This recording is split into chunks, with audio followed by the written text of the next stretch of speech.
I'm the Director of Democracy Policy here at Indivisible. Thanks so much for tuning in to our Fight Back for Fair Courts rally. We're going to get started in just a little minute here, so hang tight for now, but we will chat soon with some very special guests.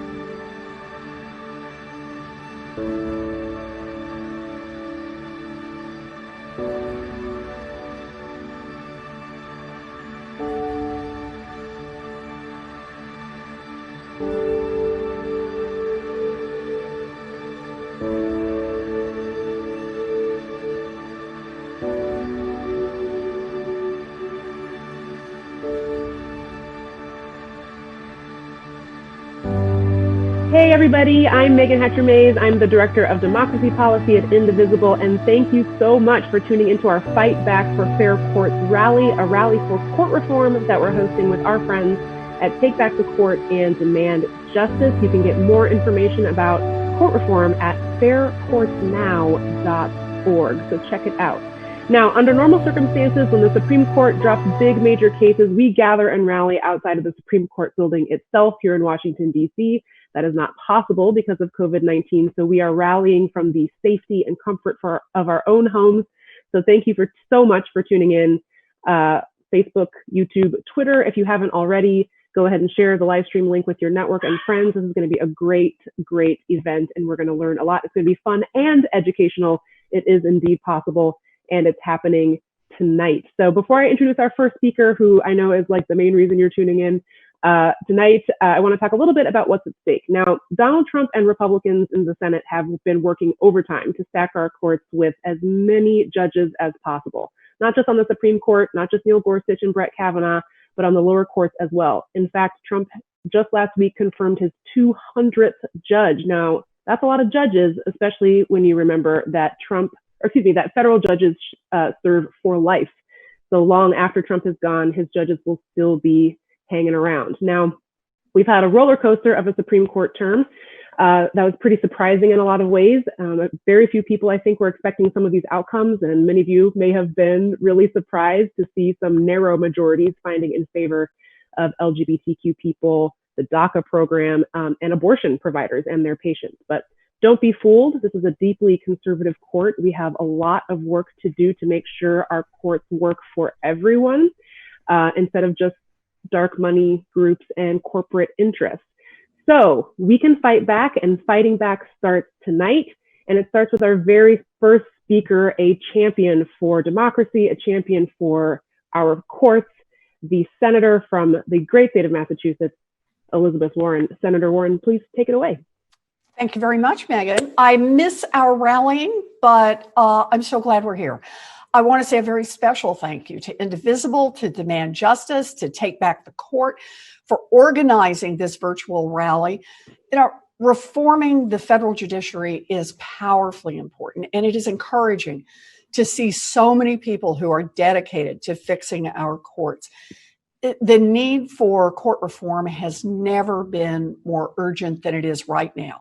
So here we are at the end of another court session, one in which DACA and healthcare and reproductive justice and transgender civil rights are all at stake. And listen, it wasn't all bad news. It's like you said, Megan, I am glad that the Dreamers are protected for now, that LGBTQ plus Americans are protected from workplace discrimination, and that abortion rights weren't completely dismantled. But none of those decisions didn't put an end to the fight for Dreamers or for LGBTQ equality or for reproductive freedom. All they did was buy us a little time. If you look closely, you will see in these opinions the caveats and the loopholes and the roadmaps so that elected officials who are hell-bent on tilting the scales further in favor of the rich and the powerful and against everyone else will be able to do it better next time. After years of industry attacks and GOP opposition, the court did do one thing. They recognized what we already knew. The CFPB itself and the law that created it are constitutional. You know, the little agency that could is here to stay. And I don't know about you, but I am tired of waiting with bated breath every June to see which Americans are going to have their constitutional rights undermined by the highest court. So let's be clear. The Supreme Court, it's the highest court in the land, but it is only one of the many courts that make decisions that affect our families and our communities. The Supreme Court hears fewer than 100 cases every term. For millions of Americans seeking justice, a lower court judge has the final word on whether or not they're going to get it. And in the last 2 weeks, during the middle of a global pandemic, Mitch McConnell and the Senate Republicans have shoved through two of the most unqualified, ideological, harmful circuit court judges in recent memory. And that has basically been the story of the past 4 years. Republicans holding up their right hand with whatever shiny issue dominates the news, while their left hand waves through unqualified judge after unqualified judge. As Megan said, we're at 200 lifetime appointments in total. So what does that mean? Well, it means we got our work cut out for us. And it means that the work that you all are doing day in and day out, especially when it feels like the rest of the world is not paying attention to the courts, the work you are doing is critical. You are laying the groundwork for change. If we want federal judges committed to the principle of equal justice for all, we need to rebuild trust in the federal judiciary. And we can start by making sure that the judges who sit on those courts are ethical and impartial. So here's a quick example of the problem. The summer before the court's 2017-2018 term, newly minted Justice Neil Gorsuch delivered the keynote speech at Trump International Hotel, hosted by the Fund of American Studies, a group that the Charles Koch Group Foundation and the Bradley Foundation, staunch opponents of public sector unions, supported. Earlier that same morning, now think about this, he's off giving this speech supported by the Koch brothers. Earlier that same morning, the court announced that it would hear Janus versus AFSCME, a case that would undermine whether public sector unions could collect fees from all employees in the workplace they represent. Fast forward to June of 2018, and Justice Gorsuch joins a 5-4 opinion that hobbled public sector unions, delivering a win for the same anti-union organizations that had funded his speech at Trump's hotel a year earlier. Look, this is just plain old conflict of interest. And this sort of conflict of interest is much too common in our federal courts. Justice Thomas and Justice Scalia helped open the floodgates to unlimited secret political spending in Citizens United versus FEC, despite accepting multiple all expenses paid retreats from the Koch Foundation. And a number of federal judges have participated in cases while owning stock in companies that were parties to that case. You know, one of the costs of this is that Americans are rapidly losing faith in the federal judiciary as an ethical, fair-minded, impartial arbiter of justice. The basic premise of our judicial system is that each person will be treated equally under the law. But when wealthy funders and shady dark money groups can exert influence on federal judges, then courts just become another tool for the rich and the powerful. So let's talk for just a minute about how we can strengthen the integrity and the impartiality of our courts. First, take recusal decisions out of the hands of individual judges. Let's add some transparency to the process of removing judges from cases for conflicts of interest. No American should have to worry about whether or not a judge's financial interest will stop that judge from giving equal justice under the law. Second, ban judges from owning or trading individual stocks. You know, this one is simple but important. Federal judges receive lifetime appointments, and with that privilege comes a responsibility to avoid even the appearance of a conflict of interest. Third, we need to strengthen the code of conduct that applies to federal judges. Federal judges should not be allowed to receive speaking fees or all expense paid trips from outside organizations. And fourth, we need to require Supreme Court justices to abide by the code of conduct that applies to every other federal judge. Think about this. This one is just a no-brainer.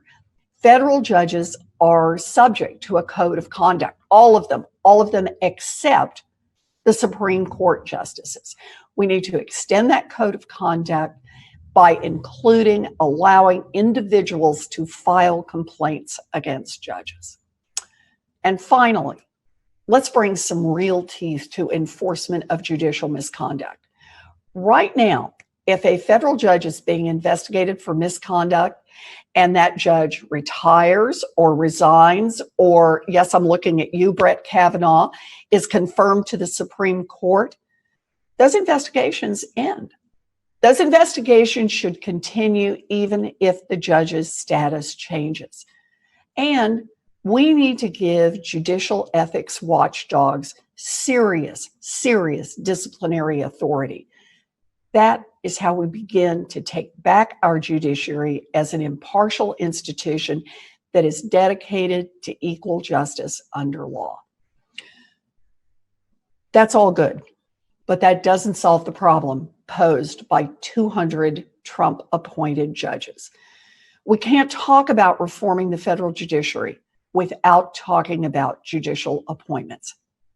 Now, of his first 191 appointments, President Trump's judges were over 75% male and over 85% white.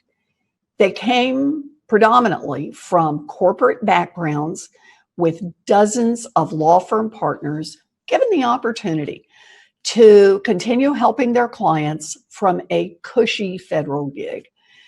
When Democrats have the chance to reverse this damage, we need to be ready with a slate of stellar, diverse candidates who are committed to the principle of equal justice for all. Our federal judiciary should look like our country, and that means more women, more people of color, and more LGBTQ plus judges. We also need professional diversity. And that means fewer corporate lawyers and more public defenders, more public interest attorneys, more civil rights lawyers. We need to show smart young law students that they aren't sacrificing a chance at becoming a federal judge just because they bypass the corporate law firm path. Look, I know that it feels like we have taken one gut punch after another in the past few years from conservative ideologues and corporate dark money groups. But we also have more people in the fight for a fair judiciary than we have ever had before. And We have more energy than ever before. So let me just close by saying I am inspired by the work you do every day, and I am honored to be in this fight with you. We're going to make real change in this country. Thank you so much, Senator Warren. We have your back. We so appreciate you being here with us tonight. Thank you so much, and we just couldn't be happier with your remarks tonight. Thank you so much for joining us. I know our next speaker is in high demand tonight, so I'm going to get right into it. But Representative Ro Khanna of California, please jump right in. Go ahead. Well, thank you. I don't know how I pulled the straw following Senator Warren, who not only taught at Harvard Law School, but understands the legal system in such a profound way and has been so incredible in her leadership. I just would first thank, again, Demand Justice, Indivisible, stand with the courts and all of the reform groups, and thank you for what you're doing in highlighting this issue. I agree with Senator Warren that we can't just say that because we had a few decent decisions, because we did the basic thing of recognizing the dignity of the LGBTQ community of dreamers, though that decision was very narrowly decided, and that we're standing up at least for some semblance of reproductive rights, then that the court doesn't pose a threat to our democracy. I was talking to Murshad, who helped invite me on this call, and it's important to understand what this court represents. It has gutted Voting Rights Act. Gutted the Voting Rights Act in this nation. After 250 years of slavery and 100 years of Jim Crow, 350 years of thinking that African Americans are less than in this country, and we have only 50 some years of a civil rights movement, and you've got the Voting Rights Act at a time where we're seeing voter suppression across America, at a time where polling places are closing. Why? Because they understand the changing demographics of the nation, and they understand that the path to power is disenfranchisement. That was this Supreme Court. They're setting the rules that determine who can win elections. It's this Supreme Court that has resisted any populist movement in terms of economic ideology. Senator Warren talked about the campaign finance reform decision, Citizens United, that opened the floodgates for private money. The fact that the court has equated money with speech has given license to corporations to have extraordinary influence in our democracy. It doesn't matter how many people we elect to Congress if pharmaceuticals and insurance companies can flood the states with billions of dollars of spending to shape the agenda in ways that are undermining what people want. And that is this court, which has sided time and time again with corporate interests and with big business. And you have a sense, and here's why what the work you all are doing matters. Let's say we had Elizabeth Warren as president, or Bernie Sanders as president, or any progressive as president, and we had a progressive Congress, and we had a progressive Senate. And in the first 100 days, we got Medicare for all, and we got the Green New Deal, and we got debt-free college, free public college. And then you have the Supreme Court striking all of that down as unconstitutional. Have we thought about it's not enough to elect a progressive Congress. It's not enough to elect a progressive president if the court is still debating the Affordable Care Act. You think they're going to hold a single payer system constitutional given this court's composition? They're debating things that should be given. So any progressive movement has to focus on the court. And there are numerous ways that we could do it. I believe we ought to be appointing the most progressive folks and having that a clear aspect of our fight. I believe that we need to make it very clear that the seat was stolen from us in 2016. I think we have to have term limits on the table. The idea that people should be there for life, and that we may have a conservative majority that is counter to all of the progressive ideology, runs counter to what we stand for. And we need to have, as Senator Warren pointed out, far greater transparency and ethics so people don't have personal biases going on the court. Let me just end with this. Franklin Roosevelt realized that his New Deal would never have been possible if there wasn't a shift in the court. And he helped, through mobilization, effectuate that shift.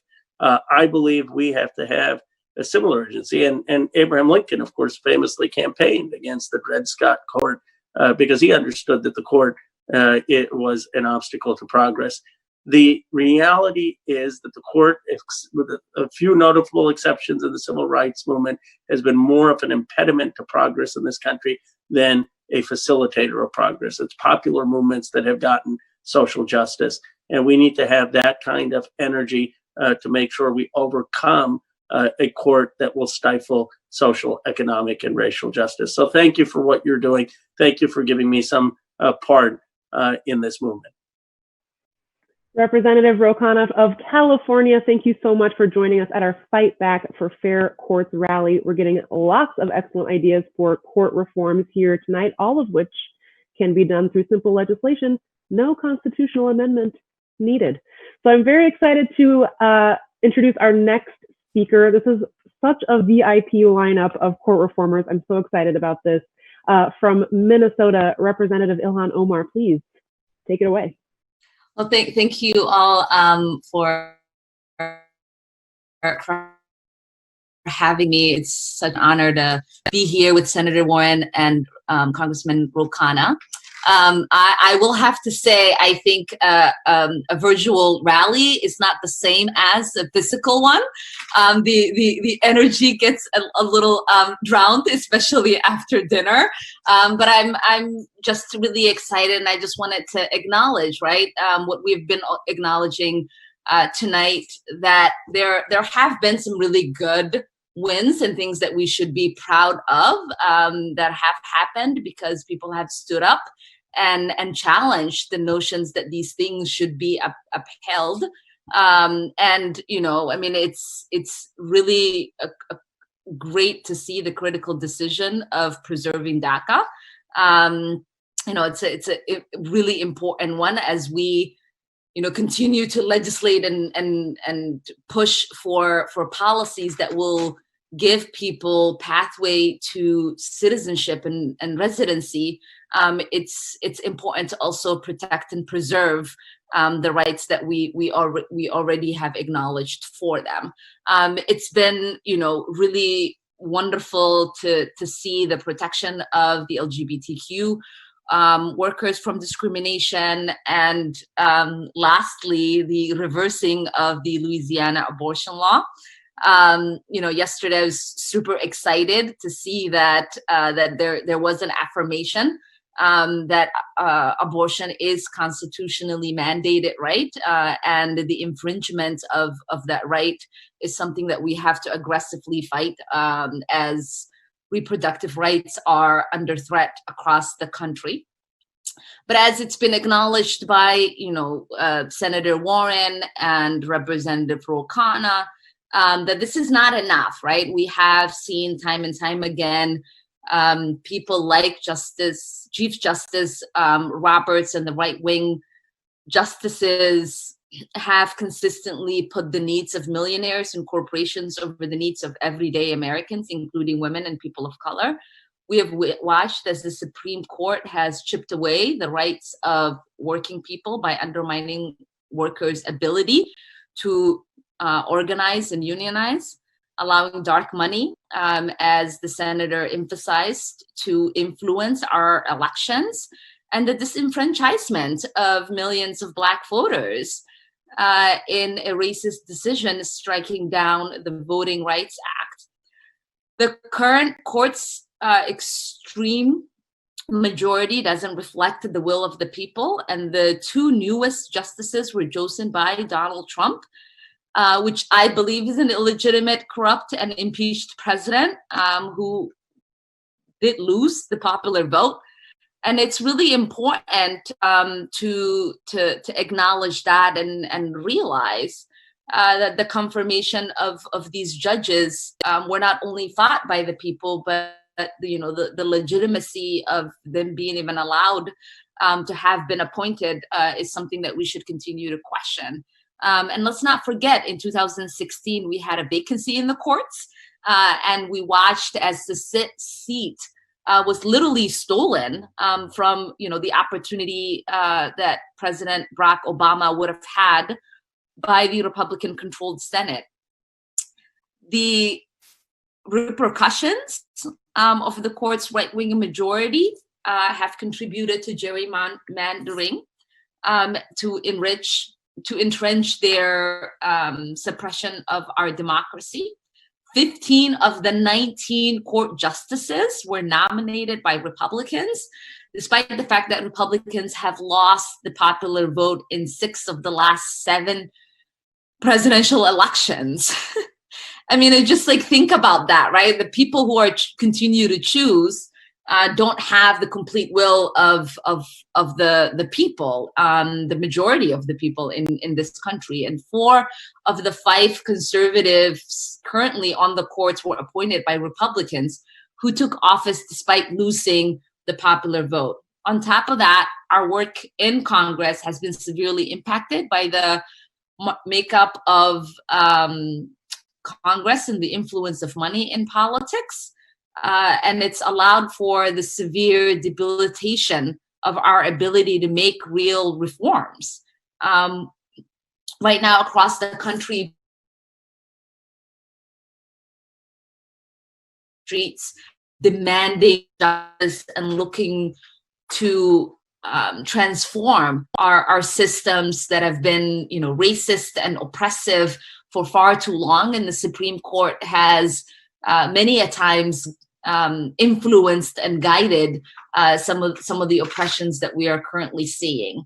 It's critical that we get a Supreme Court that upholds the rights of all Americans. This is just the fundamental piece of this conversation, and one that puts forward decisions that will have our country towards a more equitable future. That I believe, as Senator Warren said, and Congressman Khanna, it's ones that include justices that are reflective of the people, reflective of what our nation represents, and those that are not upholding the interests of those who seek to undermine the needs of women, the needs of the Black and Latinx and the LGBTQ community. And so as we, as I ended this conversation, I just want for people to realize just how important elections are, how important it is for us to continue to be vigilant in the folks that we put in power, who will have the opportunities to appoint judges from our localities all the way on a federal level.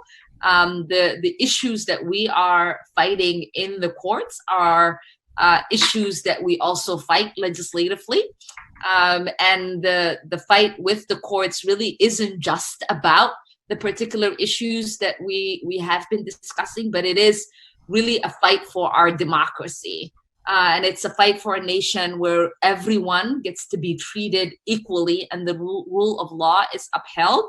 And so I really appreciate the work that all of you are doing for allowing us to virtually come together to celebrate the small wins, to continue to remind people to be vigilant of the rights that continue to be stripped, and to really urgently recognize what our voices and our votes do when it comes to having a just system. So thank you so much.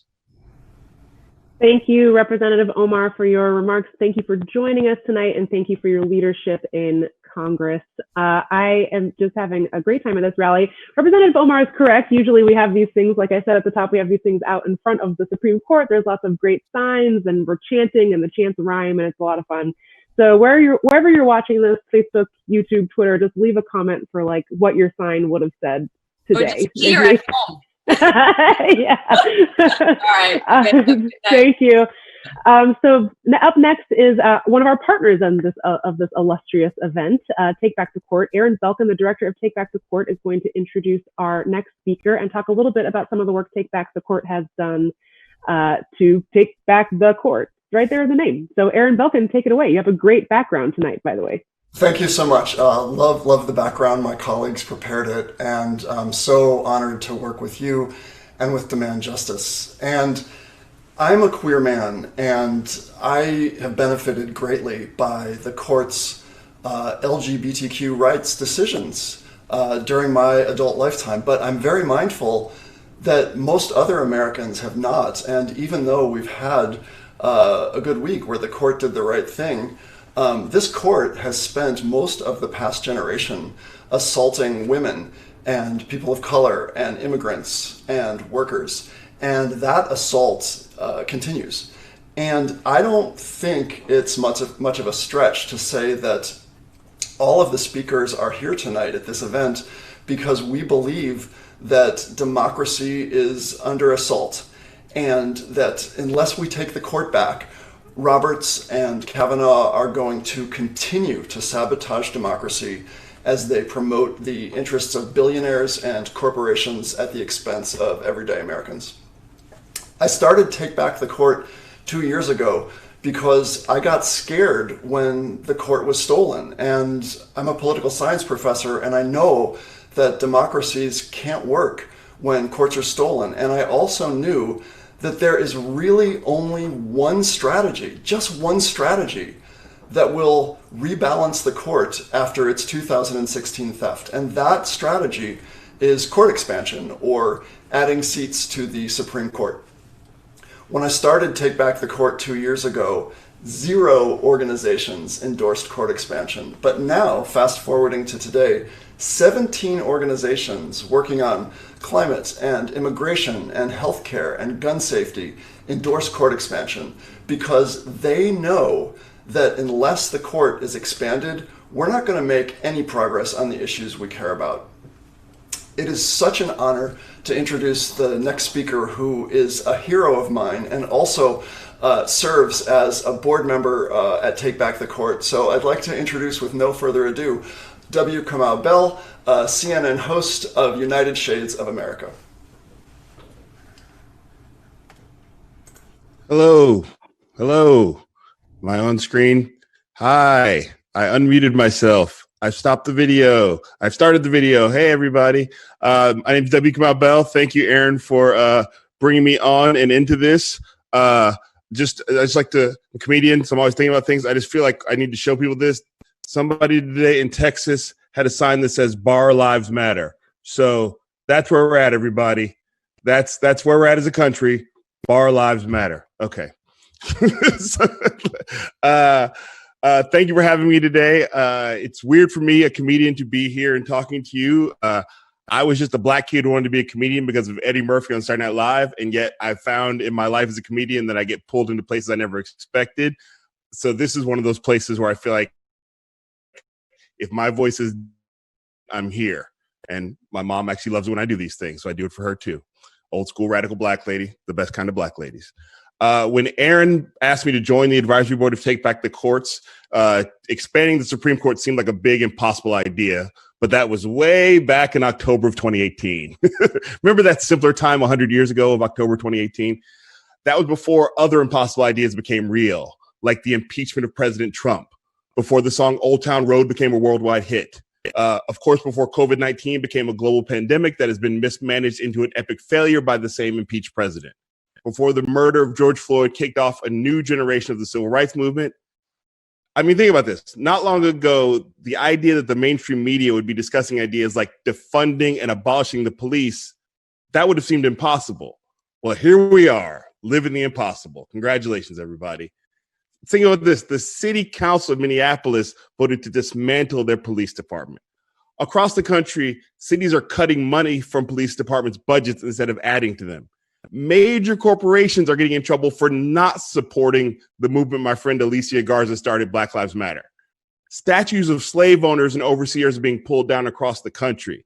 Aunt Jemima lost her job that she wasn't even being paid to do. and Mississippi voted to kick the Confederate flag off their flag. Mississippi, everybody. So now the impossible doesn't seem so possible. We've got a lot of smart people on this call. I'm going to let them get into the nitty gritty and continue to talk about how this happens. I'm a big picture guy. I'm a comedian. That's how we work.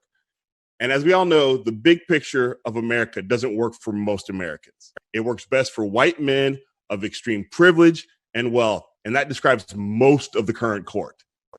One of the main ways that we get America to actually be the equitable, just, and great place it claims to be, but has never been, is by expanding the Supreme Court. We need a court that prioritizes the poem by Emma Lazarus on the podium of the Statue of Liberty. Give me your tired, your poor, your huddled masses yearning to breathe free. Her poem does not say, give me more white men, more heterosexual, more cisgender white men. Doesn't say that, especially if they have money. We got plenty of that. They have their rights. We need to expand the court for the people who don't have their rights. We need a court that understands that the more access to voting that people have, the stronger people's voting rights are, the more kind we are to immigrants and refugees, the more the LGBTQ plus and specifically the trans community feels like they can live their lives openly without fear of hate crimes or unjust laws, the more women have control over their own bodies, the more Black folks and Native folks feel like not only is our humanity respected, but the laws of this country have our collective backs. And the more all the intersections of those communities are respected, the better we are as a country. We've never been there. It's time we get there. And once we do that, I can just submit my audition tape to SNL. And don't worry, even when we expand the court, rich white guys, you'll still be fine. And by closing, I'm just going to hold up a picture that my daughter drew to support the LGBTQ plus community. There's a picture for pride because my 5-year-old knows more than the court. She was ahead of the court's decision. This happened before they made their recent decision. My 5-year-old should be on the Supreme Court. Thank you, everybody. Thank you so much, W. Kamau Bell. I don't know how I'm going to follow that wonderful drawing. It was beautiful. And even though this is a webinar, you can't hear it. The people are cheering in the streets for your remarks. Thank you so much for being here tonight. And I look forward to helping confirm your daughter to the Supreme Court in 2021. Thank you so much. So up next, super excited. We're going to keep on rolling. We've got a lot of great speakers here tonight talking about lots of different court reforms. If you want to know more about those different reforms, you can go to faircourtsnow.org and learn more. In the meantime, I'm very, very pleased to introduce our next speaker, Mara Keisling from the National Center for Transgender Equality. Mara, the mic is yours. Hey, Megan, thank you so much. I am so honored to be here. Yet a little nervous, like some of the other folks, about being at a rally and not knowing exactly how to fire up a crowd that isn't as obvious as it usually is. The good news is the left in particular really needs some new chants for rallies. I think our chants are getting a little stale and we don't have to worry about that tonight. So that's good. I first just want to thank Kamau so much for everything he does. I'm a huge fan, but also for his Trans People Belong sign. Really mattered a lot to me, and anybody else who's watching who's trans will be strengthened by that and fortified in some really positive ways. So thank you, Kamau, for that. You know, trans rights are under attack right now. My organization, the National Center for Transgender Equality, has a page up on our website, which is at transequality.org, called the Discrimination Administration. We're under attack from the Trump administration. We have dozens and dozens of things they've done to us. Even as recently as 3 days before the Bostock decision a week ago, they were trying to take away our healthcare. In the middle of a pandemic, they were trying to take away our healthcare. And we're fighting over and over again in dozens of state legislatures across the country around healthcare, around access to homeless shelters, the trans-military ban I know a lot of people have heard of, but they're actually even trying to keep kids from playing sports in school. The Idaho state legislature actually stayed in session after, as far as I know, every state legislature in the country went home for the pandemic in March. The Idaho legislature stayed in specifically to attack trans people. And that's where I come from. That's what I know now. And though we had a really great win just a couple weeks ago in Bostock versus Clayton County, It was a 6-3 decision. The decision was written by Justice Gorsuch. But despite that, SCOTUS still needs to be seen. The current Supreme Court, the way that Mitch McConnell has stolen a seat, the way he is stuffing the federal judiciary in general, needs to be seen as a grave threat to trans people, to LGBT people, and to a lot of other folks, to dreamers. And for gosh sakes, for people who need healthcare, which, by the way, is every one of us, it is a grave threat. We should be able to trust the court. But despite some really good decisions lately, we know we can't count on this court to protect under siege minorities. They just can't. And we shouldn't have had to go and beg the Supreme Court to say that it's wrong to fire somebody because they're trans or gay. That should have been obvious. And we didn't trust the court. We did have to basically beg. We did have to not rely on this democratic institution, which has been there to protect minorities. And now we're really still worried that this court is continuing to deteriorate the wall between church and state in ways that are going to be bad for virtually all people. As I said, Mitch McConnell, as everybody else has said too, has stole the Neil Gorsuch seat. And he has just gleefully and proudly rammed through 200 federal judges now, many of whom are disgracefully unqualified, but all of whom have been hand-chosen by extremist organizations. And what we learned early on, I learned this when we were fighting a guy who, one of the few that we beat, named Jeff Mateer, who was being nominated to a court in Texas. He said that transgender children were part of Satan's plan. We learned from that moment, and have seen it hundreds of times since, that being anti-LGBT is a feature of what they are doing, is how they are stacking the courts. They're stacking all the federal courts, but including SCOTUS. So sometimes we need to worry about policy. Sometimes, unfortunately, like right now, we need to worry about institutions. There are folks intentionally trying to undermine democratic institutions, and the Supreme Court is absolutely part of that. This is the first time in my lifetime that we need to worry about democracy itself. And we're on the brink of a crisis of confidence in the Supreme Court. And that is a crisis for democracy itself. Democracy is at stake, and all of our futures are at stake. All of our kids' futures are at stake. We need to stand up. We need to fix this. We need to fix the Supreme Court. And we've heard some really great ideas about how to do it. I am so thankful for the organizations who put on this rally tonight, and everybody who's attending. And let's get to work. Thank you very much. Thanks, Mara Keisling from the National Center for Transgender Equality. Thank you so much for joining us tonight. Again, if you want to learn more about making our courts more fair, you can go to faircourtsnow.org to learn more. I think Mara made a really good point about the influence of dark money in our judiciary. There's a group called the Judicial Crisis Network. They used to be called the Judicial Confirmation Network, but then when Bill Clinton was elected, it became a crisis. And they spent $10 million apiece on Neil Gorsuch and Brett Kavanaugh to get these two confirmed to the bench. And they do stuff like that because they want to pay for the outcomes that they want. And it almost always works, except over the last week, they have not been getting their money's worth. So now they're very, very mad. So good point from Mara. There's something you can do to reform that, by the way, which we can talk about later. But I'm very excited to introduce our next speaker, Chris King from Demand Justice. He also used to run judicial nominations for Barack Obama, so he knows what he's talking about. Chris King, Chief Counsel of Demand Justice, take it away. Thanks so much, Megan. I'm really excited to be here with Indivisible and Take Back the Court, and on behalf of Demand Justice, to talk a little bit about how we can change our courts. I'm here today because I believe that movements can make change, and Demand Justice is building a progressive movement dedicated to fighting Donald Trump's takeover of our courts. Now, I'll be honest, when we first started planning this rally, I thought I'd be more upset than I am right now. I thought a lot more of the rulings would have gone the other way, but that really is a testament to the fact that movements make change.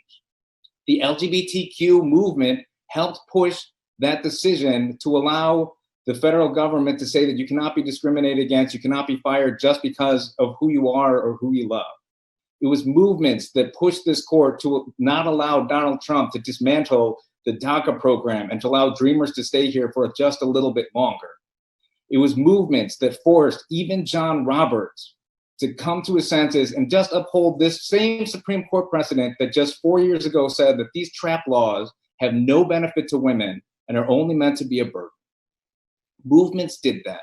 Movements on these particular issues, and this broader movement that we are building to reform the Supreme Court. John Roberts understands that his legitimacy and the legitimacy of the Supreme Court is on the line. He understands that more and more Americans believe that this court makes its decisions based on politics rather than the law, and he knows that even though in his heart of hearts, he is just as conservative as Brett Kavanaugh and Neil Gorsuch and Clarence Thomas and Sam Alito, he has a little more patience. He has a little more patience to do it step by step, but let's not make any mistake. He's going in the exact same direction, and he wants to get to the exact same place.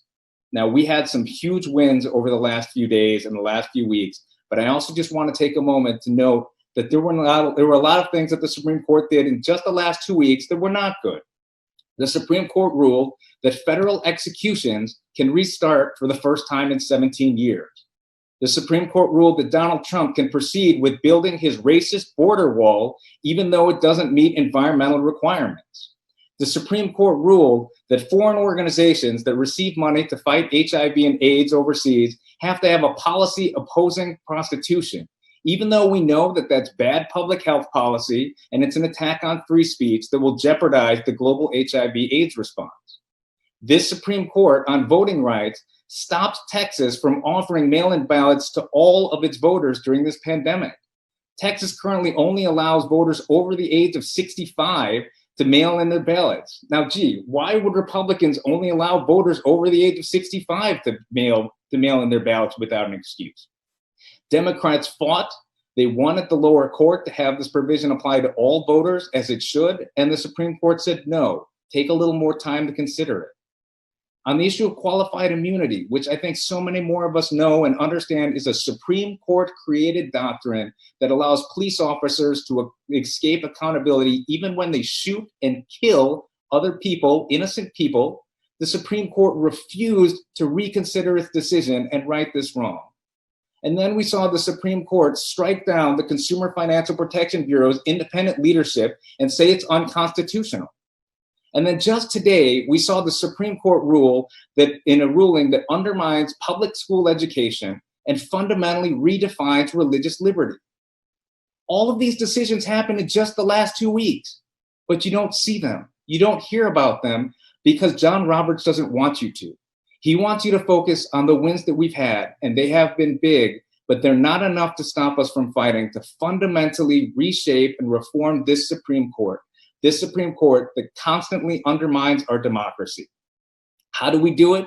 There are 3 simple plans. One is we have to expand the size of the Supreme Court to restore balance from these right-wing ideologues, and in particular, to right the wrong of the stolen Supreme Court seat from President Obama. 2, we have to have term limits to depoliticize the confirmation process and not allow Anthony Kennedy to wait for Donald Trump to become president so we can retire and allow Brett Kavanaugh to take his seat. And 3, as we've heard a lot of before, we need to have a code of ethics. The Supreme Court is the only court in the entire country that does not have a code of ethics. But the reform of our courts can't just end with the Supreme Court. We have to reform the lower courts too. The lower courts have not been reformed in more than 30 years. Caseloads have been skyrocketing. It takes months and months for people to have their day in court. And as we've heard already, Donald Trump has made our courts whiter and more male than they have been in the last 40 years. So we have to expand not just the Supreme Court, but our lower courts too, to provide a greater sense of democracy and legitimacy. This can all be done through movements. Movements are what make change, and I am so incredibly happy that the next speaker up here, Mondaire Jones, literally wrote, "To save our democracy, we must expand the Supreme Court." He's one of the many new, bold, progressive leaders who are coming forward to show leadership and help build our movement so that we can make change when it comes to our courts. Thanks so much for having me. Sorry, I didn't unmute in time. That was so exciting. Thank you, Chris Kang from Demand Justice. I told you he knew what he was talking about. And he segued us perfectly into our next guest, who's having a great week, our next speaker, I should say, Mondaire Jones from New York. No further delay. Go ahead. Thank you so much for having me. When people talk about what's wrong in our government, we spend a lot of time talking about the presidency and Congress, but not enough time talking about the Supreme Court. So it's great to have groups like Indivisible, Take Back the Court, and Demand Justice doing the work to raise the public consciousness around this hugely important issue. I'm speaking to you today as an attorney who is concerned about the rule of law, and as a Black person who is concerned that people who look like me have an unnecessarily difficult time voting as a direct result of decisions made by the Roberts Court. The fact is, our democracy is in crisis. That's because it's been under assault for the past 2 decades, and the Supreme Court has dealt many of the sharpest blows. Since the year 2000, the Supreme Court has ordered the state of Florida to stop counting ballots and handed the presidential election to a candidate who lost the popular vote. It's upheld racist voter ID laws in Indiana. It's allowed a torrent of dark money to flow into our electoral process and authorized racially biased voter purges in Ohio. One of the most indefensible decisions by the Roberts Court was Shelby County v. Holder, a 2013 decision that gutted the Voting Rights Act and has made it unnecessarily difficult for all voters, especially Black voters, to cast their ballot. In his majority opinion, Chief Justice John Roberts famously declared that, quote, "Things have changed in the South." But we've very clear evidence, from voter ID laws in Texas and North Carolina to illegal voter purges and polling place closures in Georgia, that Justice Roberts' assessment was incorrect at best. And the Supreme Court's anti-democratic streak reverberates far beyond voting to how we fund our elections. Thanks to the Roberts Court, our campaign finance system operates so that overwhelmingly, the candidates who make it onto the ballot and win elections are captured by corporate interests and wealthy donors. These candidates hold views that are out of step with those of the average American, many of whom choose to stay home rather than vote for candidates who are more responsive to their to their donors than to everyday Americans. In 2019, the House passed the For the People Act, also known as H.R. 1, to counteract the decades-long assault on our democracy. It includes measures like automatic voter registration to add nearly 50 million voters to the rolls, campaign finance reform to reduce the outsized influence of big money, independent redistricting to end partisan gerrymandering, and prohibitions on voter suppression. But given the Supreme Court's general hostility toward democracy, there is every reason to believe that the Roberts Court will come up with pretextual reasons to strike down crucial provisions of the For the People Act. If the Supreme Court won't let the democratic branches of government restore democracy, then we must be open to any and all proposals that would fix the court, including court expansion. The fact is, we live in a time of crisis that requires Congress to enact big structural changes in our society.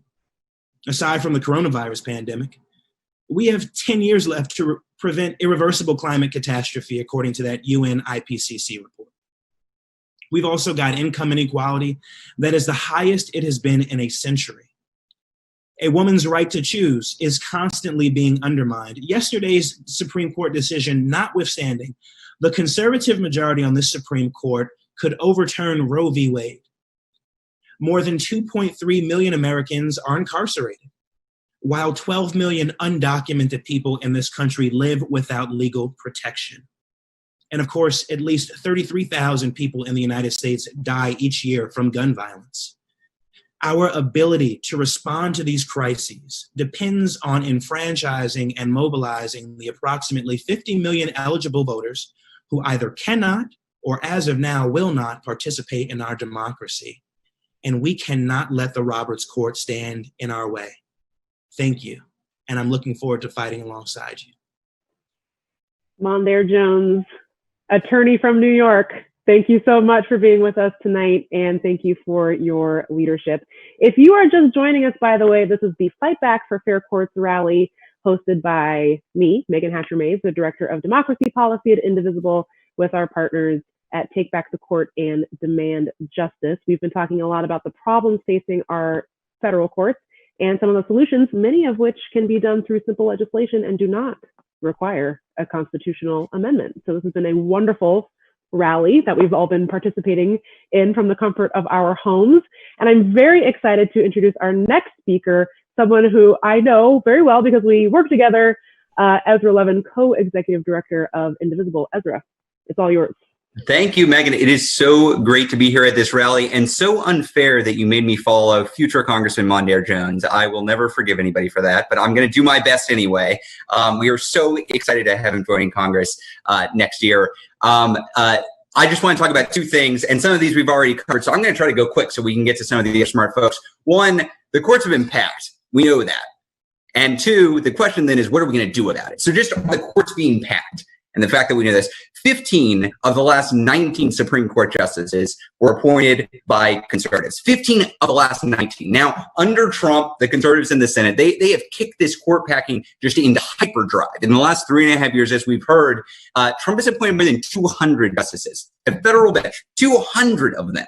So that, of course, includes 2 Supreme Court justices, but so many more. And he's on track right now to appoint more than a quarter of the entire federal judiciary. That means we are looking to a future, a near future, where 1 in 4 federal justices are Trump justices.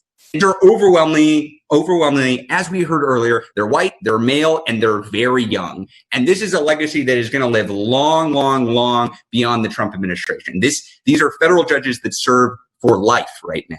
So why are they doing this? For all the reasons we've just heard from all these brilliant speakers before me. They know that their plutocratic white supremacist policies cannot win popular support through the people, through the legislature. But they also know that if they can get enough extremist justices in, they can just remake the laws on their own. That's their goal. So they've packed this overwhelmingly conservative court, and that has allowed it to allow unfettered money to influence our democratic process, to gut the Voting Rights Act, and to engage in historic voter suppression, to roll back environmental regulations, to unleash unrelenting attacks on reproductive rights, on workers' rights, on immigrant rights, on all of the progressive values that we're fighting to uphold. The court is stacked to vote against. Just this month, my home state of Texas was trying to expand the vote, ensure that people could vote by mail during COVID.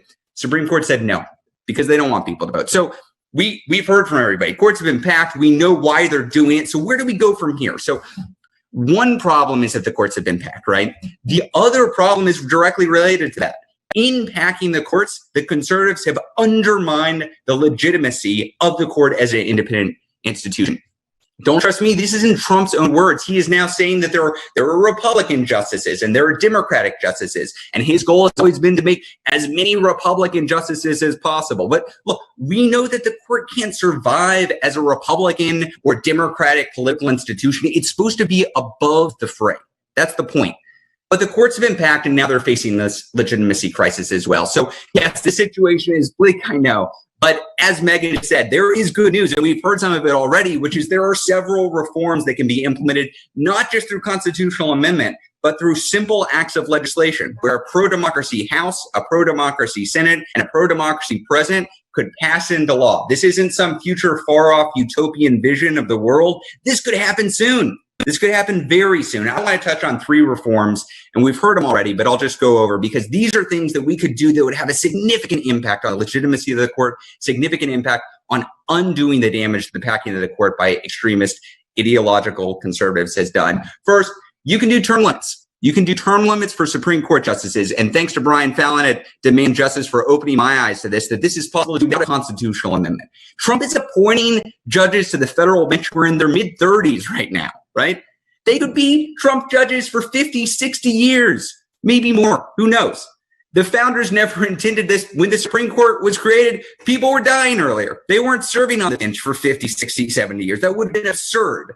And so now the Supreme Court has become victim to this extreme partisanship because every single time there's this rare vacancy, that vacancy is just treated like an all-out war. So we need to depoliticize the nomination process. And by adding term limits to the court, we can help do that. So that's one option. Let's add term limits. Another option we've heard from Mondaire Jones, we've heard from Aaron Belkin, we've heard from the folks at Demand Justice. You can expand the court without any kind of constitutional amendment. There's nothing magic about the number of 9. Throughout American history, the total number of justices has changed. It's fluctuated. Even most recently in 2016, conservatives manipulated the size of the court briefly in order to seize control. And Ted Cruz, even in 2016, was musing about permanently shrinking the size of the court in a future Hillary Clinton presidency, of course. So progressives can reverse that illegitimate power grab in a very legitimate way, which is using their legislative power to change the size of the court. That is possible to do. It is possible to do through simple legislation. And third, and we just heard this as well, every single federal judge has to follow a code of ethics, right? Every single judge. And that requires reporting of speaking engagements and paid travel and events hosted by outside groups. Every single federal judge except the Supreme Court justices. They are not required to disclose speaking engagements, travel, interaction with outside groups, sources of income. Because of this, we have no idea the extent or the presence of the conflicts of interest that exist within the courts. We don't know who they're talking to in terms of individuals, in terms of corporations, what their businesses are on the side. We just don't know. So we can indeed implement these reforms just through pure legislation. We can fight for fair courts, but we got to do this together. And that's what this rally is about. Thanks so much for having me. I'm going to toss it back to Megan. Thank you, Ezra. Thank you so much for joining us tonight for this wonderful rally that we are having from the comfort and safety of our own homes, the Fight Back for Fair Courts rally. And we're going to keep cruising because we have a ton of amazing speakers. And you're not going to want to log off early for this one because we have a fantastic closer. So stick around for the whole thing. And if you want more information about some of the reforms we've been talking about tonight, you can go to faircourtsnow.org and you can learn more there. Now, very excited to introduce our next speaker, the Director of Reproductive Rights Campaigns at Ultraviolet, Sonia Spoo. Take it away. Thank you so much, Megan. It's such an honor to be online with you all tonight. Wish we were in person in DC, but we make do during these crazy times. I'm proud to be the Director of Reproductive Rights Campaigns at Ultraviolet, a 1 million strong intersectional feminist organization. And we are very busy in these times as we see colluding crises with the pandemic, with the ongoing attack on reproductive freedom and justice, and with the state violence against Black, Brown, and Indigenous communities running rampant. It is confounding times. It is times like this that the work for true progress, true liberation, true justice is never more important. Because moments like this reveal to a rather unforgiving light the deep cancers that are our nation's connective tissues that have for too long been allowed to purposefully metastasize. It's not breaking news to Black, Brown, and Indigenous people that in order to protect ourselves, our families, and our communities, and to strive and to thrive and to prosper, we have to fight in the streets. We have to fight online. We have to fight in the courts. Black women especially have been holding it down, refusing to back down, reclaiming our time, reclaiming space. But the fact remains that the institutions that we oftentimes find ourselves before, especially the courts, are not made for us. They were explicitly designed to hinder us and to silence us. And part of the work we are doing in this moment with these incredible advocates, with these incredible ideas, and these incredible movements, is we are taking the light coming through the cracks in the foundation and trying to make something new. But in the meantime, we are stuck in this bargain that requires us to go into these institutions to fight for the rights that we are owed by dint of our humanity and our citizenship. Because the reality is this: the founders never envisioned freedom in Black or Brown, but we took freedom for ourselves and continue to organize into reality a joyful liberation. But we face a dangerous foe. I mean, we've heard already the ways in which the far right has strategically over a series of decades taken over the judiciary system. And we must remain vigilant and stay in the fight. Women around the country breathed a sigh of relief yesterday when John Roberts found it in his heart to uphold a precedent that his own court established not even 4 years ago in whole women's health. We should not have been at the court again to fight for our rights again for our bodily autonomy in June medical services. We should not have to hold our breath in the first place in the hope that we achieve justice. We should not have to go through breathless summers waiting to see if we get to keep the basic right to decide when or if or how we become parents. We should not be surprised by justice, nor should justice be blind to the clear racial and misogynistic animus that powers so much of these policies. The fact of the matter is that we are in a long moral and spiritual and political and yes, even physical, because we're out on these streets marching. We're in a long fight. And we are not asking the court for anything extra. We are demanding that the court and our lawmakers and our fellow citizens give us what we were promised. To cash that check that was signed all those years ago that keeps coming back with insufficient funds, as MLK said years and years ago. But again, we face an organized enemy. I don't need to say again that last week, Trump and his enabler-in-chief in the Senate and Mitch McConnell confirmed the 200th judicial appointment of this administration, which includes 45 judges to the Court of Appeals. We are seeing the judiciary being taken over by far-right extremists who are looking to encode a white supremacist and sexist agenda. And they're setting up not just wins for now, but wins for the future, laying the groundwork for decades to come by, as Ezra said, putting on the court younger, wider, more ideological, more bound justices and judges. They're looking to roll back years and decades of civil rights advancements and impede any future progress, but we're not going to let them. We're going to keep fighting. We're going to keep winning, and ensuring that once we can, we will reform the court. Because at the end of the day, while voting is important and we should vote at all levels, even if Trump loses in November, the impact of his administration on reshaping our courts to further white supremacy and patriarchy are real now and will continue to be real as long as the courts are packed with his appointees. And it's not just SCOTUS. Let's remember that at the end of the day, it's the whole judiciary. For example, Trump appointees to the California-based Ninth Circuit Court of Appeals helped shift the balance of the court enough that last year we saw 2 judges from Trump's appointees join a 7-4 majority, siding with the administration, restricting federally funded healthcare providers from discussing abortion rights with their patients. At the Supreme Court, the stolen seat from Marilyn Garland has been used to further additional extremist agenda points as well. June medical services should have never been before the court again. And if it was, it should have been a 9-0 decision, not an agonized 5-4 decision. We know that although these wins with DACA, with reproductive rights, with the LGBTQ community are crucial and important, we also know that Roberts and co. are simply laying out the roadmap for future victories for the far right, and is simply asking for more sophisticated, more subtle arguments to deprive us of our rights. The Supreme Court affects every aspect of our lives, every facet of our policies and of our movements. For Black and Brown and Indigenous women, it is often our rights, our lives that are most impacted by the court's decision. And that's why we have to keep working to take back the court and re-envision our democracy and our courts to better serve our communities. Thank you so much, Sonia, for your remarks. Thank you for joining us tonight. We're going to keep cruising. Again, we've been talking about lots of different court reforms, lots of problems facing our courts. If you want to know more about that, you can go to faircourtsnow.org and you can sign up to get more information. You can read about what we've been talking about here tonight.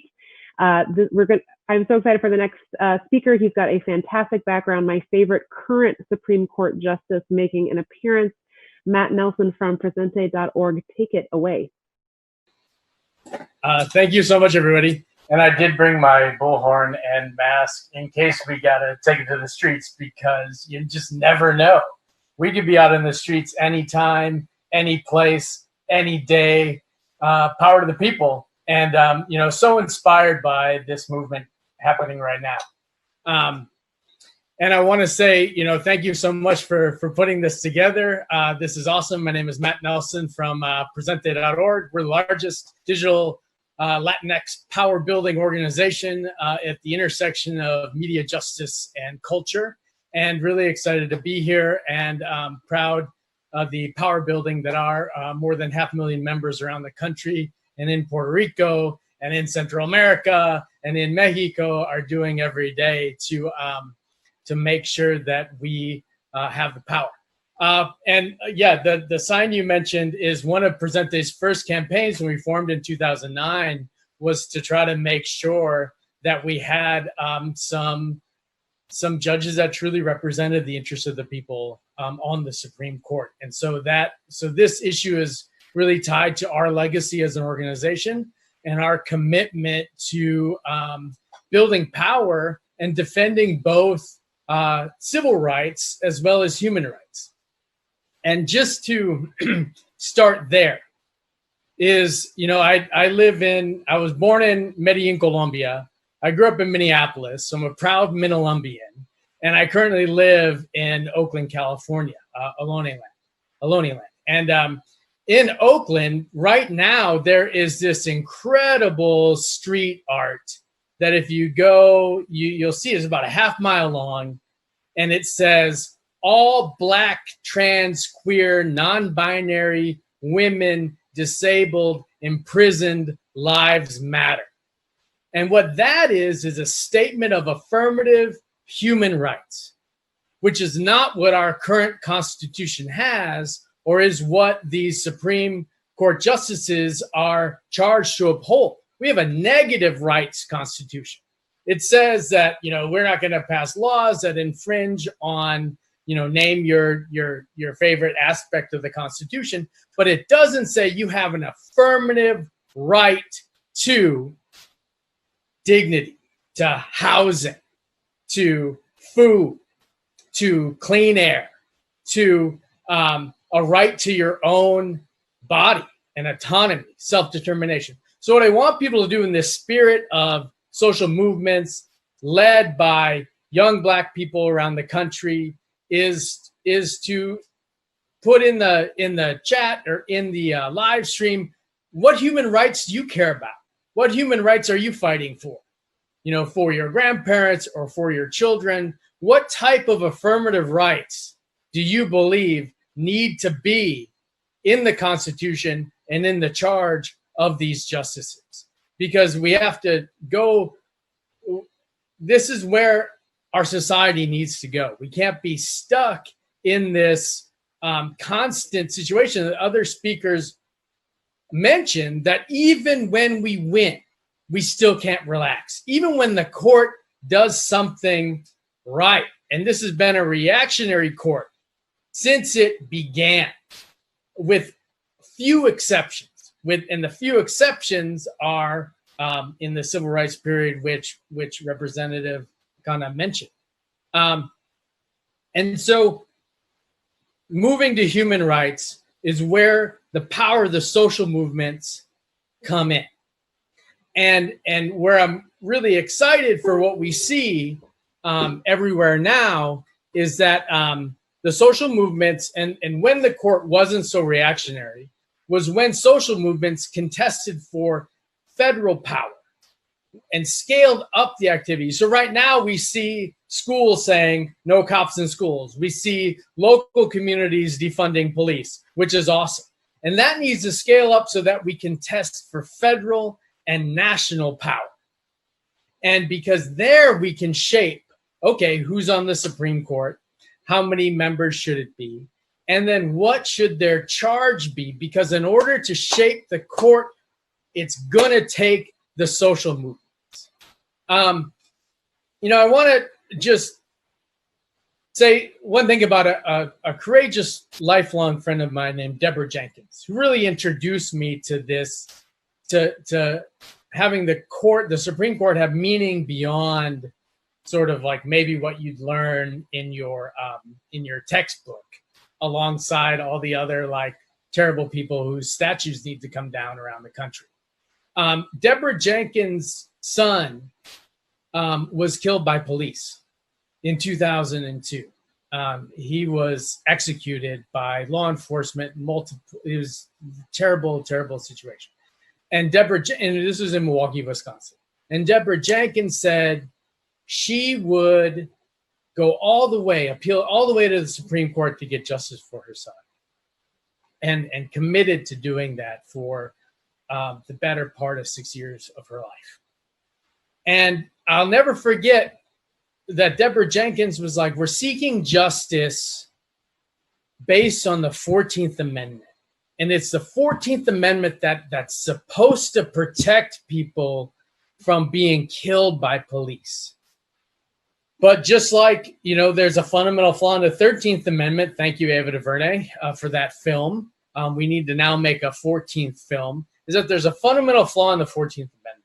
The 14th Amendment, ratified about 20 years after Reconstruction, post-Civil War, was supposed to be this equal protection under the law. It was supposed to give full rights to former slaves. It was supposed to be like a building of, that was its aspiration. In reality, the courts used it to codify corporate personhood in the law. And one of the authors of the 14th Amendment said that, the reason he argued to the court, he was a U.S. senator at the time, he said, no, the 14th Amendment was designed to counterbalance the power of newly freed slaves. So they needed a counterbalance. That counterbalance was corporate personhood. And as folks know, that was then like codified as a legal fiction in the Supreme Court, where they didn't even argue it. They just said, oh yeah, we do believe that corporations are people and have personhood rights. So we have this situation where even the protections that we think we have not only need to be hard fought, but actually need to be totally reimagined and transformed. Because the court's purpose shouldn't be to be a reaction to the power of social movements or to the power of society waking up and trying to correct some of the terrible legacy of this country, like slavery. And pretty much every time in history, the court has dropped the hammer on social movements to then allow for whatever the new form of repression and repression is. And so I think that's where court expansion comes in, but it also has to come from a participatory demand for human rights to be respected. And I'm not only inspired by what's going on in the movement, by the courage of people like Deborah Jenkins, who to this day are fighting side by side with so many people who have lost loved ones to police. But this is about transforming society. I'm inspired by the nearly 1 million Latinx people who become 18 each year. I'm inspired by the prospect for deepened solidarity and truly taking it to the highest, most elite places of power, which is the Supreme Court. So that's what we're doing today. In conclusion, I would be remiss to say that, movements change culture, culture changes economics and policy. That's what'll shape some of the court. And we have another opportunity here to flex the power of social movements through turning out to the November election, not just to turn out to vote, not just, for the two-party system, but for our movements, for our communities, to have the power to take on whatever's next post-November. And if you want a hub for these voter turnout efforts, please go to emergencyelection.org. Thank you very much. Honored to be here. Power to the people. Now let's win and get free. Matt Nelson, thank you so much for bringing the true spirit and flavor of an in-person Supreme Court rally to our webinar. I appreciate that so much. Thank you for joining us tonight. We are getting close to the end of our program, but we are not getting close to the end of this fight. So if you have more questions about Supreme Court reforms that we've talked about tonight, or how else to get involved in our fight for fair courts, you can go to faircourtsnow.org and learn more and sign up. Up next, very excited to introduce Varshini Prakash of Sunrise Movement, who have been very involved in the courts. So excited to hear from you, Varshini. Hi, everybody. My name is Varshini, and I am one of the co-founders of Sunrise. I'm currently serving as the executive director. I'll keep this short. Thank you so much, Indivisible and Take Back the Court and folks at Demand Justice, etc. Really proud and excited to be a part of this broader coalition and movement. And for those of you who don't know, Sunrise is a movement of thousands of young people who are sick and tired of waiting around for the change that we need, who have decided to take our present and our future into our own hands and make climate justice through racial and economic equity a priority and a reality in this nation for the first time. So this topic that we're talking about here today is really important to me, particularly feels alarming and important as someone working to stop climate catastrophe from happening. I mean, if we just think about like how climate politics has played out at the federal level, the only basically relevant piece of federal climate legislation that has ever really happened in the United States in line with the goals of the Paris Agreement was the Clean Power Plan. This was signed by Obama in his second term. It was a policy that was immediately stopped by the Supreme Court. And mind you, this was like a Supreme Court before the addition of people like Neil Gorsuch and Brett Kavanaugh. And so when we think about what the stakes of the climate crisis are right now, it's like the last time we had carbon in the atmosphere in concentrations like today, the seas were 50 feet higher. There were forests growing in Antarctica, and the species known as Homo sapiens did not exist. And now scientists are telling us we have 5, maybe 10 years to turn around as much as possible and decarbonize our economy to save as many lives as we can. And that is no easy feat. So when we think about what is actually required to do something like the Green New Deal to solve the climate crisis, we have to embark on the most ambitious decade of policymaking our country has ever seen. We have to transform virtually every sector of our economy, from agriculture to manufacturing to power, the power sector to buildings to transportation. We have to move all of this to be powered by clean, renewable energy, and we have to do it super fast. We have to end toxic waste sites, guarantee the right to live with clean air and water, to have adequate wastewater systems to every American, regardless of class or race or geography. We have to hold oil and gas corporations to task and hold them accountable for everything they have done to put our lives in jeopardy. And to do all of this, we are going to need to create literally tens of millions of good, high-paying jobs, put Americans to work, stopping the climate crisis and cleaning up our environment. Like, these aren't nice to haves. This is literally a matter of survival. We have to do this. This is a question of whether millions and millions of people perish or lose their homes from disastrous storms and fires and floods and famine, or they don't. And the Clean Power Plan, if we're looking at what is actually required to stop this crisis in the next decade, it was nothing, like absolutely nothing compared to the level of action that we have to take in the next. So a court that is skewed towards corporations, that is fully unaccountable and sets us up for an extremely dangerous and deadly world. And so I'm really grateful that people are standing up and voicing that things can be different, that we can have the courage to call for the kinds of changes that we've been discussing here for the last hour and a half. So thank you for having me, and thank you for having Sunrise. We are proud to stand alongside so many of you every step of the way. Thanks. Thanks, Varshini, so much for being here. Thanks for your leadership. And thank you for reminding everyone, once again, that everything we care about comes down to the courts. Climate, guns, reproductive rights, voting, all that stuff is decided by the courts. And that's why it's so critically important that the courts work for everyone and not just an elite few. Like we talked before, there's all these dark money groups that are funding basically the confirmation of all these judges. They spend lots and lots of money on judges because they want to confirm the outcomes in advance. And they've been very, very lucky up until the last week or so in getting the outcomes that they want. Now, Congress can do something about this. They can make it easier to get the information about who donates what money to who. That's one of the reforms that's on the table, and there's lots more that we've heard from tonight. Now, joining the party, very excited to announce our next speaker, Brett Edkins from Stand Up America. Take it away, Brett. Hey, Megan, thanks so much. I'm really happy to be here to represent Stand Up America and We are a grassroots community of over 2 million Americans dedicated to strengthening our democracy and building a fairer, more progressive country. This year in the Supreme Court, as others have said, we won a number of important victories and we should celebrate them. But we should be frank, we won by the skin of our teeth. In most cases, we won by a 5-4 vote. And our luck isn't going to hold forever. Donald Trump is moving the courts in a radical direction that will have repercussions for decades. Just look at Trump's handpicked replacement for Justice Kennedy, Brett Kavanaugh.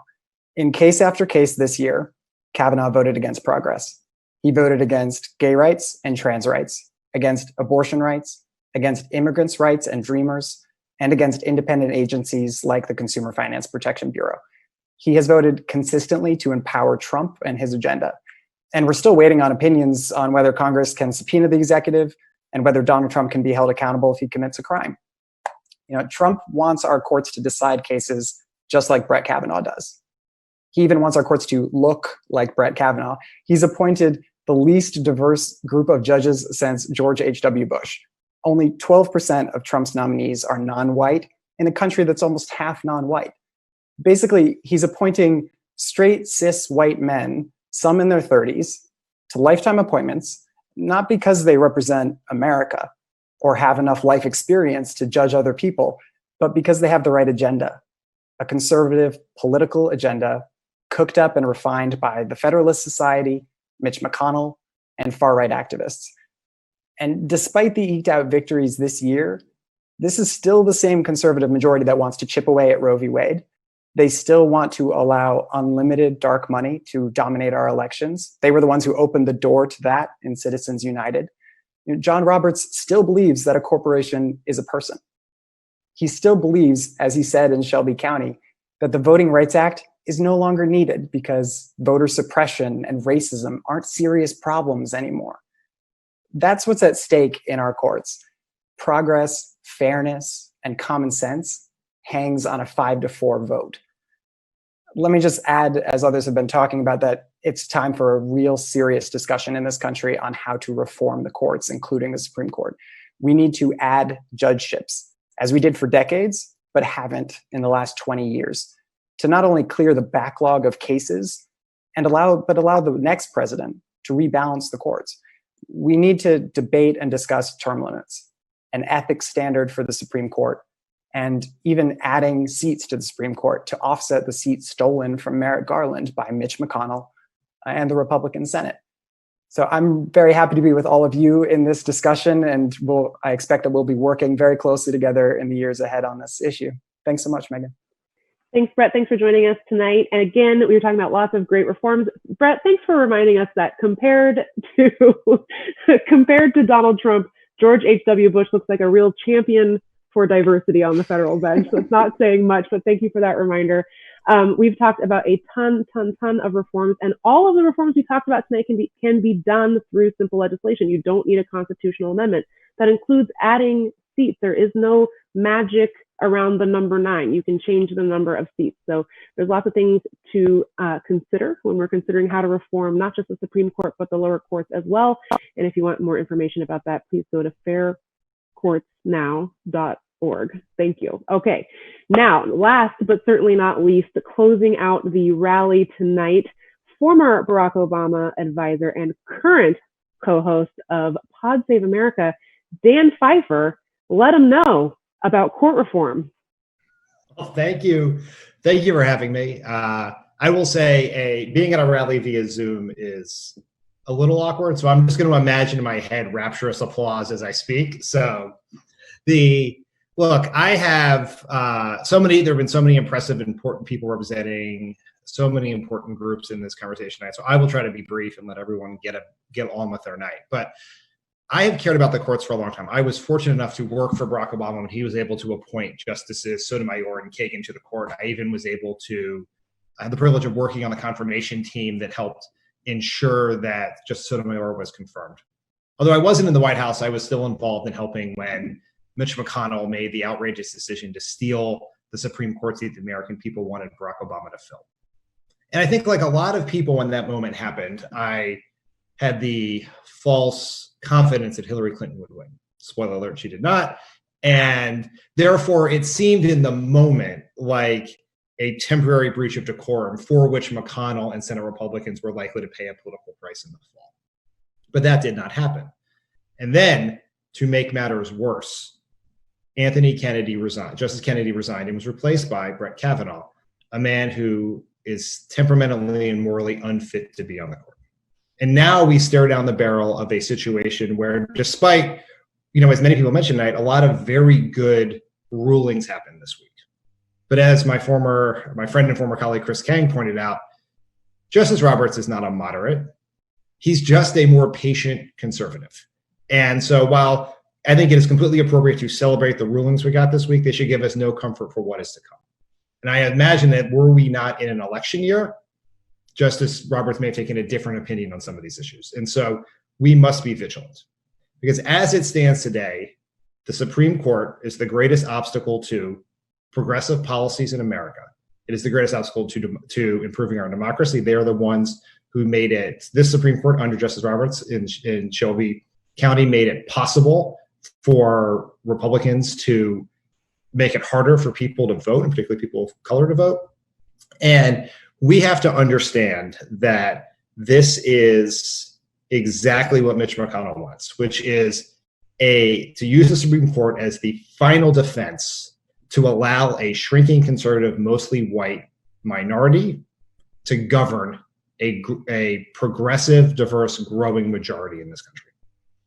And like all of, we've talked about so many things tonight, the fact that we need to continue to do all the activism everyone is here doing, that we need to continue to put pressure on the courts. We need to put pressure on Democrats for when we have power to put forward progressive justices and to do it quickly and to prioritize the courts. And we talked about a lot of really good, important reforms like, term limits, codes of ethics, et cetera. But I want to be crystal clear that I think there was one and only one solution that appropriately addresses the problems that we now face, that redresses Mitch McConnell's actions. And it is a reform that is completely constitutional and moral and has been done many times in this country, and that is court expansion. That is the thing we have to do. And I understand that there are some folks out there who are worried about it. They think it's, somehow seems like dirty pool, or, maybe it's not great politics. But here's the thing I would say is duly elected members of Congress passing laws to change the number of justices on the court for the 6th or 7th time in American history is much more in the American political mainstream than one senator using legislative tricks to prevent a duly elected president from filling a Supreme Court seat. Not blocking it, preventing it from even coming up for a vote. And so it's because when I think about all the concerns that people have about this issue, here's the thing that sticks in my head, which is when Brett Kavanaugh is the same age that Ruth Bader Ginsburg is today, my daughter will be in her early 30s. She turned 2 last month. That is what we are looking at if we do not take bold action here.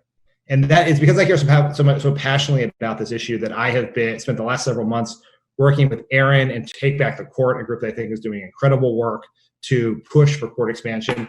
And I think it is so much of the progress that we've made on all the reforms talked about tonight are because of the activism of the people on this call and watching this rally, the people who have put pressure on justices and put pressure on politicians to do the right thing. And if we are going to have the change we need, it's going to be because of the groups here tonight, the people watching here tonight, continuing to push, because that is what we have to do. And I will leave you with this thought, is that as we think about all of the work that has to be done, I think the court reform and court expansion in particular is so important because we simply cannot agree to live in a world where Brett Kavanaugh gets to veto whether we save the planet or not, because that's the world we live in. Because if we do everything else right, all the right people get elected, they pass the right laws, a Supreme Court with most members appointed by 2 presidents who received fewer votes than their opponents, will decide what happens in this country. And that is not something we can sustain. So I want to thank everyone for all the work they're doing here. I'm so pleased to be with such a distinguished group of people and everyone who took time out of their, very hectic lives in these very hectic times to watch this rally tonight. So Megan and everyone involved, thank you so much. Thanks, Dan. Thank you so much for being with us tonight. Thanks for closing us out. This was such a fantastic virtual rally. You can't hear them, Dan, but they're chanting your name. They're cheering. In my head, yes. They're in the streets just absolutely applauding like you wouldn't believe. So thank you so much for being with us. I want to thank all of our speakers for joining us tonight. This was really an incredible, incredible event. It is a little weird not to do this in front of the court, but it was great to be together tonight to talk about some of the problems facing the court, some of the ways that we can fix it, and how we're going to get it done. So I want to thank our partners, Take Back the Court and Demand Justice, for helping us put this event on. Everybody who spoke tonight, including Senator Elizabeth Warren, who, if you missed that part of the show, you can go back and watch it on our Facebook, YouTube, or Twitter page. If you missed any of the programming tonight, you can go back and watch it whenever you would like. So I want to thank all of our speakers for making the time to be with us tonight and talk about the courts, my all-time favorite topic of all time. I also want to take a quick minute and thank everybody who works behind the scenes to make this live stream happen, like making my face magically appear and making Senator Warren's face magically appear. And that would be Chandler, Yash, Whitney, Pablo for handling all the social media and the live stream tonight. So thank you, you guys. And thanks for everybody for taking the time out of your night to watch this rally. Go forth and chant in the streets, make a sign and take a picture of it and send it to us on Twitter. We would love to see what your sign says. So thanks very much. Fight Back for Fair Courts rally. That's a wrap. Go to faircourtsnow.org for more information. Thanks, y'all. Have a good night.